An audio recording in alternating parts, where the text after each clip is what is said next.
गया? कुछ बताओ तो सही। मुंह बंद करके चलो हमारे साथ। अरे छोड़ो, जानते भी हो कौन हूँ? इस हवेली की मालकिन हूँ मैं, समझे? आप मुझसे हवेली के कागजात पर दस्तखत करवाएंगी क्या? मैं तुम्हारा हिस्सा लेकर दानिया को दूंगी। तुम्हारी इयररिंग्स बहुत खूबसूरत लग रही है, और जब तुम इतनी प्यारी लग रही हो तो मैं क्यों ना स्टाइल में नजर आऊं? आखिर सारी रात तुम्हारे सामने बैठना है।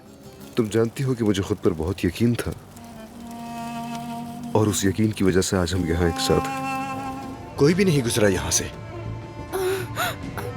भाई मैं ऐसे नहीं कर सकती, मैं कसम खाती हूँ, मैं किसी को मार नहीं सकती। मेरे साथ ऐसे हालात पेश आए, लेकिन नहीं, तुमने मुझे एक फोन भी नहीं किया, मैसेज भी नहीं किया। परेशान थी मैं, कम से कम एक फोन करके मेरा हाल तो पूछ लिया होता तुमने।